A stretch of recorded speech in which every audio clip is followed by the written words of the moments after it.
Voilà mes amis, on reprend notre cours de Zohar, on est dans Parshat Toldot. Je voudrais juste faire une introduction que j'avais déjà fait dans le cours que j'ai donné, le cours que j'appelle le cours K1. Mais c'est très important parce que je suis tombé sur un passage dans le Zohar qui dit exactement ce que j'avais dit et à titre d'introduction. Comme je l'ai expliqué, et c'est quelque chose de très important, Yaakov, jusqu'à ce qu'il rencontre Rachel, et ça a pris des années, était un homme qui était complètement déconnecté de ce monde. Normalement, il aurait dû être la couronne de Esav, lui donner les forces d'être un libérateur. Et Yaakov s'est complètement détourné de Esav. C'est vrai, il était jeune. C'est vrai, c'était un homme de Torah. Mais ce que je pourrais appeler d'une fausse Torah. En ce sens qu'il était complètement déconnecté de ce monde et il n'avait pas compris.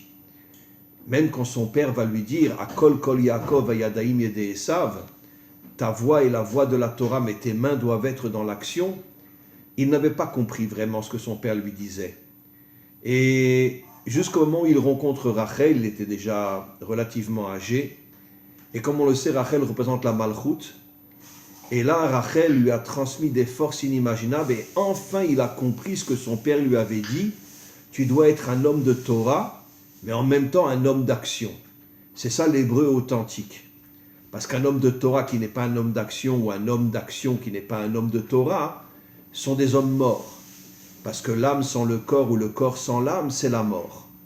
C'est d'ailleurs la faute de Adam qui a séparé l'âme du corps. Et donc, qu'est-ce qui s'est passé après? Il a épousé Rachel et Léa. Rachel représente le monde d'en bas. Elle s'est connectée à la spiritualité de Yaakov pour faire le lien entre la spiritualité et le monde d'en bas. Et Léa, qui représente le monde d'en haut, s'est connectée aux mains, à l'action de Yaakov pour faire le lien entre le monde d'en haut et le monde d'en bas. Ce qui veut dire que Léa et Rachel se sont connectés aux deux mondes. Sauf que Léa était dans le monde d'en haut et s'est connectée au monde d'en bas. Et Rachel, qui était dans le monde d'en bas, s'est connectée au monde d'en haut. Et comme on le sait, c'est la femme qui donne les forces à son mari. Et à ce moment-là, quand il a épousé ces deux femmes et qu'il a compris que Léa s'accrochait à l'action et que Rachel s'accrochait à la spiritualité, à ce moment-là est né en lui, comme on va le voir dans le Zohar, est né en lui l'attribut qu'on appelle Tiferet, qui est l'union des contraires. Et l'union des contraires, comme on va le voir dans le Zohar, donne des forces inimaginables. Quand un homme est enfermé dans sa secte, ça veut dire je suis de droite, je ne fréquente que des gens de droite, je suis de gauche, je fréquente que des gens de gauche. Dans le monde religieux, je suis catholique, je ne fréquente que des catholiques, je suis protestant, je fréquente que des protestants. Dans le monde juif, c'est pareil, je suis Vishnitz, je suis Gour, je suis Belz, je suis Breslev, je ne dirais pas je suis Lubavitch, parce que les Lubavitch, c'est l'exception. Ce sont des gens qui s'ouvrent au monde entier et qui envoient des shlichim dans le monde entier pour ramener les gens vers la Torah, et pas forcément pour en faire des Lubavitch. Mais 99,9% de toutes les religions sont enfermées dans leur secte. Et en vérité, quand tu es enfermé dans ta secte, on va le voir dans le Zohar, tu deviens un mouton. Ça veut dire que tu suis ton rave, tu suis ton rabbi, tu baisses la tête, tu fais bé, et tu n'as plus aucune force en toi. Tu es devenu un homme faible. C'est l'absolu contraire de l'hébreu. L'hébreu, c'est celui qui justement arrive à se connecter à la tribu de Tiferet et arrive à l'union des contraires. Et l'union des contraires donne des forces inimaginables dans l'homme, comme on va le voir dans le Zohar. Et pourquoi ? Parce que justement, celui qui est contraire à moi possède des forces que moi je n'ai pas. Et je parle bien sûr de s'unir à un homme bien, je ne parle pas de s'unir à une crapule. Mais quand tu t'unis à un homme bien, même s'il ne pense pas comme toi, même s'il n'a pas les mêmes idéaux que toi, mais comme je l'ai expliqué des milliers de fois dans mes cours, tu recherches l'homme, tu ne recherches pas l'idéal. Tu te connectes à lui, et finalement il te transmet des forces que tu n'as pas. Comme on va le voir dans le Zohar, on commence. Ve Yaakov avait takif bechol sitrin. Yaakov est devenu un homme fort dans tous les aspects de sa vie. Pourquoi?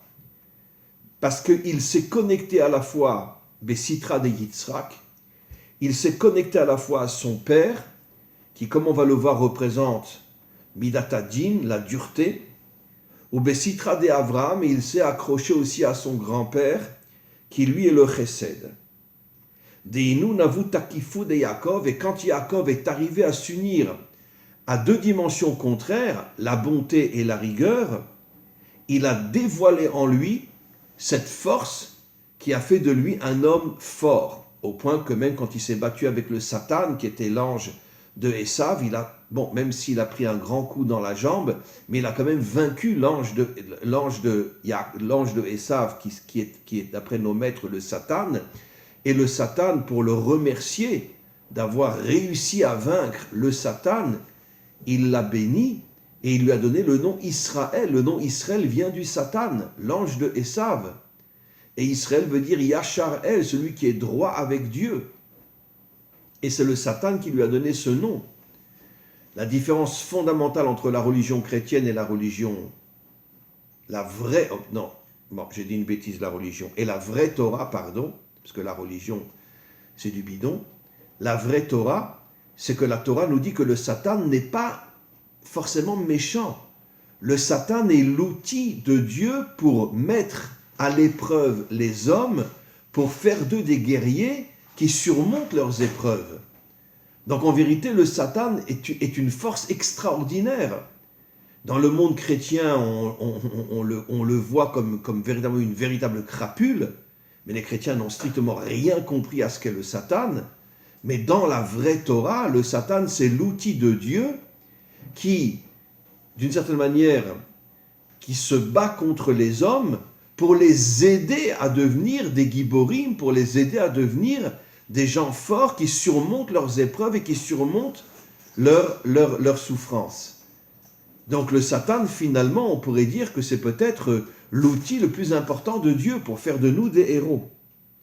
Et c'est pour ça que le Satan, quand il a vu que Yaakov l'a gagné, l'a vaincu, il lui a donné le nom Israël. Donc je reviens maintenant à ce que dit le Zohar. Quand tu t'unis à des forces contraires, Abraham, la bonté, Yitzhak, la rigueur, tu dévoiles en toi une force inimaginable. Pourquoi ? Parce que tu n'es pas enfermé dans une secte. Tu n'es pas que du côté de la bonté, tu n'es pas que du côté de la rigueur. D'accord ? Comme tous les politiciens qui sont des sectes et qui transforment les peuples en moutons, les religions aussi nous transforment en moutons parce que je suis avec mon rabbi et je ne veux entendre personne d'autre et je suis comme un mouton, je fais bé et c'est tout. Et voilà ce que c'est la religion. Aujourd'hui, la Torah a pratiquement disparu de ce monde. La vraie Torah qui fait de nous un Hébreu, un homme de Torah et un homme d'action, on peut les compter sur les demi-doigts de la main, les hommes qui sont véritablement de vrais Hébreux aujourd'hui. Et donc, Yaakov est devenu un homme fort, puissant. Pourquoi ? Parce qu'il s'est connecté à Abraham, qui représente la droite, et à Yitzhak, qui représente la gauche. Pas au niveau des partis politiques, bien sûr. Selon la tradition d'Israël, la gauche représente la rigueur, et la droite, la bonté. À Talismola, quand Yaakov avait besoin de force, il se mettait du côté gauche. Bon, ce sont des codes, c'est pas à prendre à la lettre. Chamal et Yitzhak, et il voyait Yitzhak, son père, Takif Bedina Kashia, qui était un homme d'une rigueur inimaginable.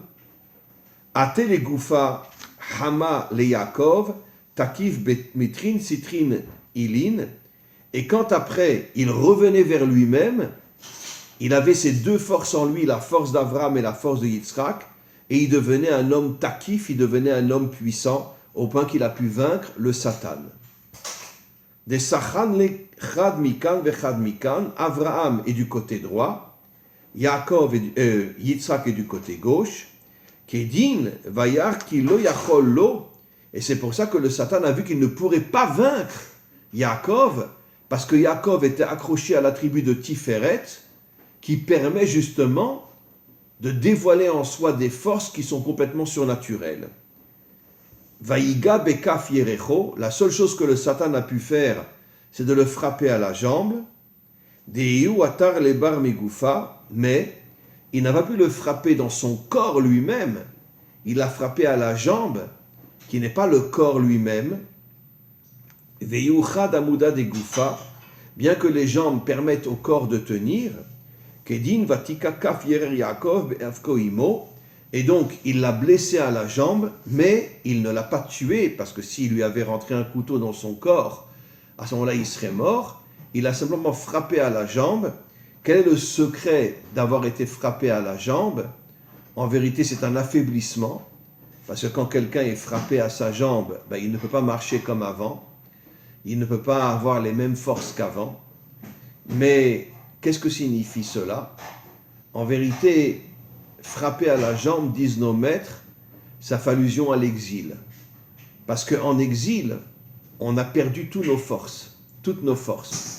On est devenu très très faible. Et même, ça fait 73 ans qu'on est revenu sur notre terre, mais 99% des Juifs ou des Israéliens en Israël sont des moutons qui baissent la tête devant les dirigeants ou devant les dirigeants religieux, qui ne se posent aucune question et qui finalement sont tombés dans le culte de l'homme. Et jusqu'à la délivrance finale, on a encore la jambe cassée, qui fait allusion à l'exil, qui nous affaiblit énormément, jusqu'à ce que se dévoile le Mashiach, et à ce moment-là, il réparera la jambe d'Israël, et à ce moment-là, on redeviendra des gens extrêmement forts, extrêmement puissants. Kevan deitar tsafra ve'avad laila itetakef Yaakov. Le Zohar nous dit que la véritable puissance de Yaakov, c'était précisément le matin, quand la nuit disparaissait. Alors bien sûr, ce sont des codes tout ça, qui c'est qui va prendre ça à la lettre? Je vais continuer et je vais expliquer. Veitralesh chele de Samal, il est arrivé à vaincre le Satan, au point que le Satan lui a dit « Shalcheni, laisse-moi partir ». Je vais expliquer tout ça. Des mata zimna lomar shirata de Tsafra, parce que le Satan lui a dit « Je dois monter devant Dieu, parce que j'ai un travail à faire, et je dois le recevoir de Dieu. » Mais le Satan, avant de quitter Yaakov, l'a béni, et il lui a rajouté une bracha très puissante, Vayevarer Oto Sham, il l'a béni là-bas, et il lui a donné le nom d'Israël. Alors je reviens maintenant sur ce que le Zohar dit. Pourquoi l'homme est plus puissant le jour que la nuit? Alors, nos maîtres nous disent que la nuit nous affaiblit énormément. Pourquoi? Parce qu'après avoir travaillé toute une journée, quand tu rentres chez toi, et puis en plus c'est la nuit, il n'y a pas de soleil, il n'y a pas de lumière, il n'y a rien. Surtout à cette époque-là, il n'y avait pas de lumière. On allumait une bougie, mais elle s'éteignait très vite. Bon, aujourd'hui, c'est vrai, on a de la lumière. Mais malgré tout, c'est la lumière qui brille dans la nuit, ça n'a rien à voir avec le jour. Le jour, disent nos maîtres, nous donne des forces. La nuit nous affaiblit. Et pourquoi? Parce que la nuit est dominée par la lune. La lune elle-même n'a aucune lumière. Toute la lumière de la lune vient du soleil. Mais le soleil est caché la nuit. Ce qui veut dire qu'en vérité, la lumière que nous transmet la lune, c'est la lumière du soleil. Mais comme elle passe par la lune, et c'est la nuit, elle est beaucoup, beaucoup moins puissante, cette lumière, que la lumière du soleil le jour. Et donc c'est pour ça que le Zohar nous dit que l'homme est beaucoup plus faible la nuit que le jour, parce que le jour, il est connecté directement à la lumière du soleil, sans passer par des intermédiaires, alors que la nuit, ça passe par la lune, qui n'a aucune lumière, et qui prend la lumière du soleil et qui la transmet dans la nuit, mais cette lumière est des milliards de fois moins importante que la lumière du soleil le jour. Et donc c'est pour ça que la nuit représente la faiblesse et le jour représente la force. Maintenant on comprend pourquoi nos maîtres disent dans le Talmud ainsi que dans le Zohar que toute l'histoire humaine est comparée à la nuit. Pourquoi elle est comparée à la nuit?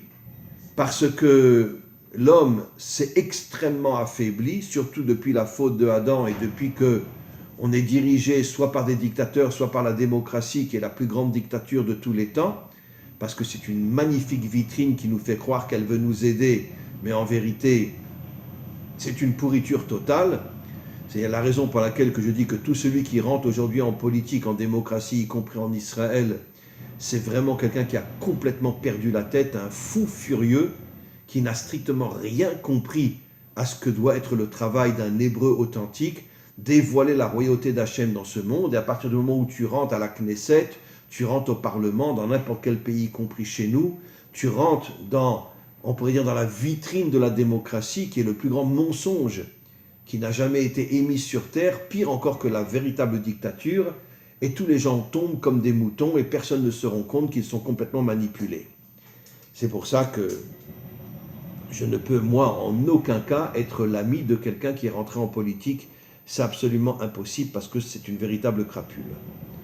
Et donc,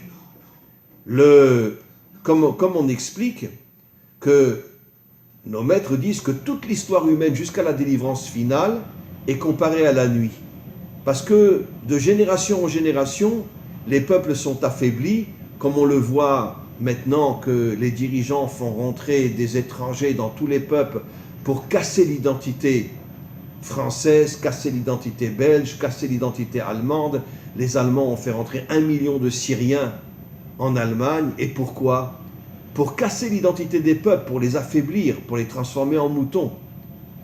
Et donc automatiquement, c'est exactement ce que dit le Zohar, et c'est ce que disent nos maîtres. Toute l'histoire humaine jusqu'à la délivrance finale est comparée à la nuit, mais quand le Mashiach viendra, le jour se lèvera, et à ce moment-là, l'humanité, et surtout l'humanité adamique, retrouvera ses véritables forces. Tachazé, viens et vois. Kama bircha nidbarer Yaakov. Combien de bénédictions Yaakov a reçues du Satan? Encore une fois, le Satan n'est pas quelqu'un de méchant, comme je le dis d'après la Torah, contrairement à toutes les autres religions, y compris la religion juive et surtout la religion chrétienne, qui voit le Satan comme un démon, mais le Satan n'est absolument pas un démon, c'est un outil de Dieu pour permettre à l'homme de devenir un homme fort.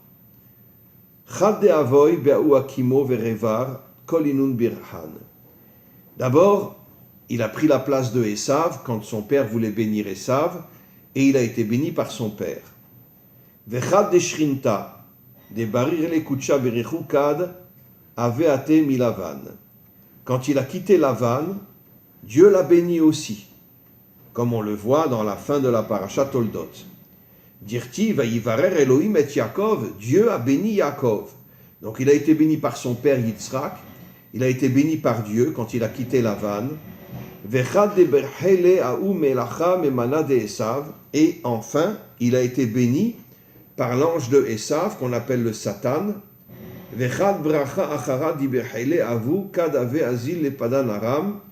Et il a été béni par l'ange de Esav.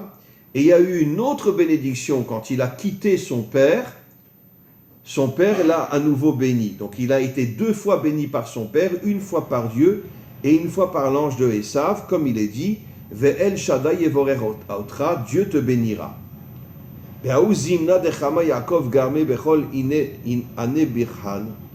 Quand Yaakov a pris conscience de toutes les bénédictions qu'il avait reçues, Amar Beman Birchata Diminayu Ishtamesh Ashta. De quelle bénédiction je vais me servir maintenant pour être un homme fort? Amar Bechalasha Minayu Ishtamesh Ashta. Il a dit, je vais laisser les bénédictions fortes de côté et je vais utiliser une bénédiction moins forte dans ce monde. Umani, quelle est la bénédiction? C'est la bénédiction de son père. Parce que la bénédiction de Dieu, la bénédiction d'un ange, sont des bénédictions qui sont extrêmement fortes, qui donnent des forces incroyables à l'homme, mais la bénédiction de son père, qui n'est qu'un homme, était plus faible. Ve'afalgav dit Takifa, bien que son père était un homme d'une puissance inimaginable, sa bénédiction était moins forte que celle de Dieu et moins forte que celle de l'ange. Amar lav iu takifa beshaltunata de ayalma kedekadma. Cette bénédiction n'est pas aussi forte que les 2 autres que j'ai reçues de Dieu et de l'ange. Amar Yaakov et tolashta daishta meshda. Je vais me servir de la bénédiction de mon père pour pouvoir être un guerrier dans ce monde. Alors, je vais expliquer de quoi il s'agit. En vérité, quand Yitzhak a béni son fils, il a fait allusion à Dieu. Il a dit « Dieu te bénira ». Mais c'est sûr que ça passe par un homme. Et même si Yitzhak est le symbole de la gvoura, de la force, malgré tout, un homme ne peut pas être aussi fort que Dieu. De même, un homme ne peut pas être aussi fort qu'un ange. Et même si Yaakov a vaincu l'ange, c'est parce que, encore une fois, comme je l'ai expliqué, il avait dévoilé en lui l'attribut de Tiferet, l'union des contraires, qui permet de dévoiler dans l'homme des forces qui sont complètement surnaturelles. Et donc, il se sert des forces de son père. Pourquoi ? Parce qu'il sait que dans ce monde, finalement, devant qui il va devoir se battre. Une fois, il s'est battu contre le Satan, mais après, c'est fini. Après, il va devoir se battre contre Esav, il va devoir se battre contre des hommes, etc. Mais les hommes sont beaucoup plus faibles parce qu'ils sont extrêmement limités.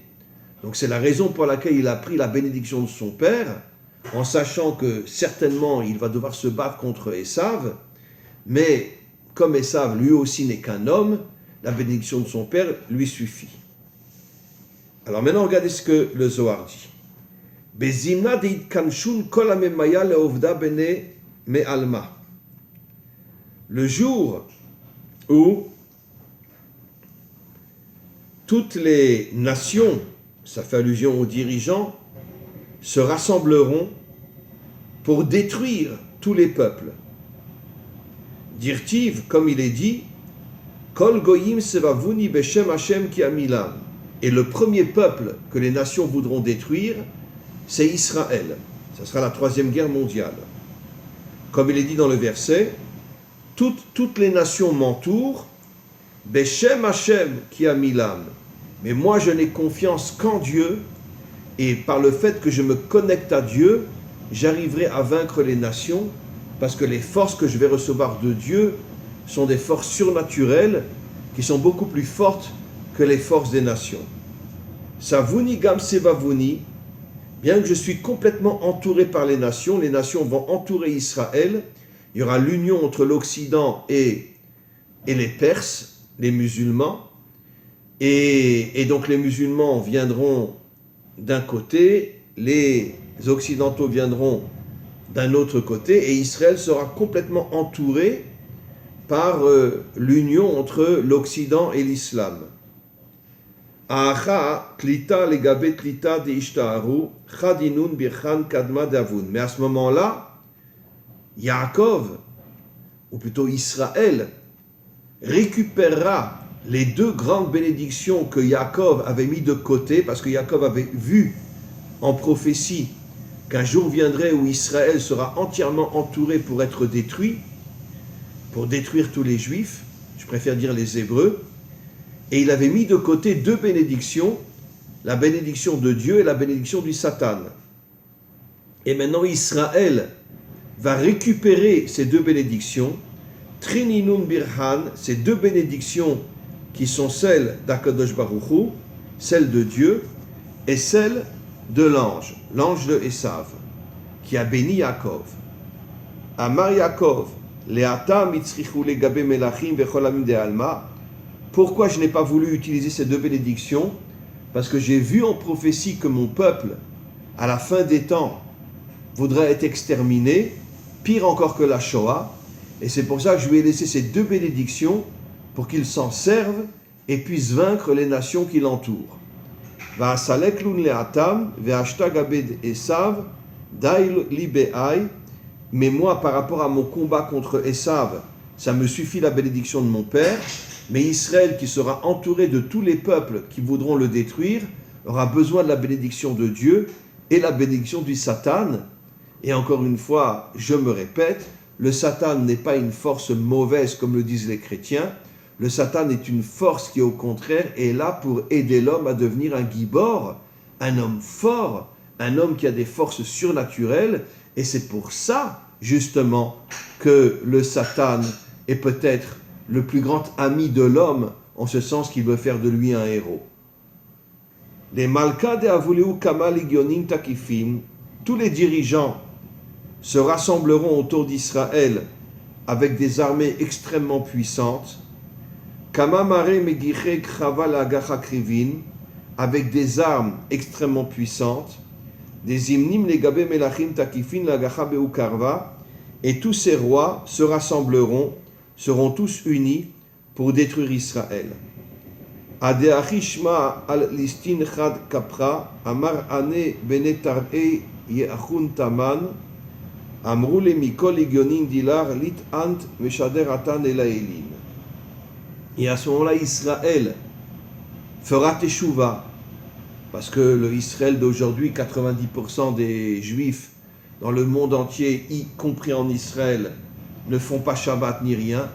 Mais quand Israël se sentira entouré de tous les peuples de la terre et risquera d'être exterminé, il y aura un retour inimaginable d'Israël vers Dieu.